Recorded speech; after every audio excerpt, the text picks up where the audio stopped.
SIR প্রক্রিয়া নিয়ে যখন উদ্বেগ বাড়ছে, ঠিক সেই আবহেই নাগরিকত্বের শংসাপত্র হাতে পেল পূর্ব বর্ধমানের পূর্বস্থলীর এক পরিবার। আবেদনের মাত্র 3 মাসের মধ্যেই নাগরিকত্ব পাওয়ায় স্বস্তিতে কালীখাতড়া পঞ্চায়েতের বড়গাছি গ্রামের দাস পরিবার। প্রায় 26 বছর আগে চট্টগ্রাম থেকে ধর্মীয় উৎপীড়নের কারণে ভারতে আসেন চাঁদমণি দাস ও চন্দ্রতারা দাস। 2 ছেলেকে নিয়ে সপরিবারে বড়গাছি গ্রামে বসবাস শুরু করেন তারা।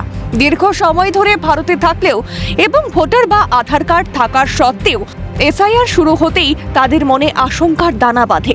এই উদ্বেগ কাটাতে গত বছরের অক্টোবরে কেন্দ্রের পোর্টালের মাধ্যমে নাগরিকত্বের আবেদন জানান সবুজ দাস। সেই সঙ্গে তিনি তার মা, স্ত্রী ও ভাইয়ের জন্য আবেদন করেন। এরপর 9 জানুয়ারি কলকাতায় নির্দিষ্ট দফতরে যোগাযোগ করলে তাকে শংসাপত্রের একটি অনলাইন প্রতিলিপি দেওয়া হয়। মূল কার্ড কপিটি ডাকযোগে বাড়িতে পাঠানো হবে বলে জানানো হয়েছে। বাকি সদস্যদের শংসাপত্র শীঘ্র চলে আসবে বলে জানিয়েছে প্রশাসন। আমরা ধর্মীয় উৎপীড়নের কারণে বাংলাদেশ থেকে পালিয়ে এসেছি। এখানে মোটামুটি 25-26 বছর আগে এসেছি। আমাদের ভোটার আধার কার্ড হলেও নাগরিকত্ব সার্টিফিকেট আমাদের ছিল না। সিএ কেন্দ্রীয় সরকার যে সিএ আবেদন করার জন্য সবাইকে বলেছে, সেই সিএতে আবেদন করে আমরা বর্তমানে নাগরিকত্বের সার্টিফিকেট পেয়েছি। কালকে 4 মাস আগে আবেদন করেছি, গতকালকে আমি সিএ নাগরিকত্বের কার্ড পেয়েছি।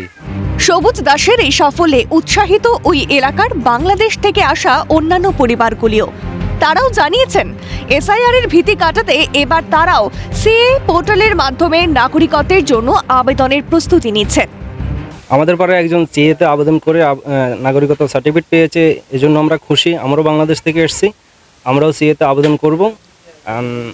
আমাদের সিএতে আবেদন করলে আর এসআইআর এর যে ভয় সেটা থাকবে না, ডিটেনশন ক্যাম্পের সেই ভয় আর থাকবে না।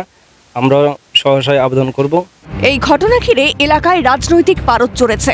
জাতীয় নির্বাচন কমিশন আগেই জানিয়েছে যে সিএ এর মাধ্যমে প্রাপ্ত নাগরিকত্বের নথি এসআইআর শুনানির ক্ষেত্রে বৈধ বলে গণ্য হবে।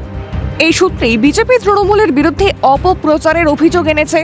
স্থানীয় বিজেপি নেতৃত্বের দাবি, শাসক দলের ভয় দেখানোর কারণেই অনেকে আবেদন করছেন না। এইটা একটা মিথ্যা অপপ্রচার করছে শাসক দল। তো সেই মিথ্যা প্রলোভনে না পা দিয়ে প্রত্যেকেই ভারতের নাগরিকত্ব নেওয়ার জন্য সিএতে অ্যাপ্লিকেশন করুন। যেমন সবুজ দাসের নাগরিকত্ব চলে এসছে গতকাল, তো প্রত্যেক যারা অ্যাপ্লিকেশন করে তাদের প্রত্যেকেরই হিন্দু শরণার্থী নাগরিকত্ব পাবেন। অন্যদিকে স্থানীয় তৃণমূল নেতৃত্ব এই নাগরিকত্ব পাওয়ার বিষয়ে কিছুই জানেন না বলে জানিয়েছেন। সবুজ বলে একজন দাস, সবুজ দাস, সে সিএ ফর্ম ফিল আপ করে নাগরিকত্ব পেয়েছে। জানেন কিছু বিষয়? না, আমি কোনো কিছুই জানি না, জানিও না। আর এই বিষয়টা আমাদের সঙ্গে আলোচনাও হয়নি, আমরা কিচ্ছু জানি।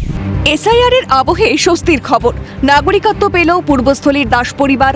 শাসক দলের অপপ্রচার সত্যি হলো না বলেই মনে করছে ওয়াকিবহাল মহল। কাটোয়া থেকে অরূপ সেনগুপ্তর রিপোর্ট, ক্যালকাটা নিউজ।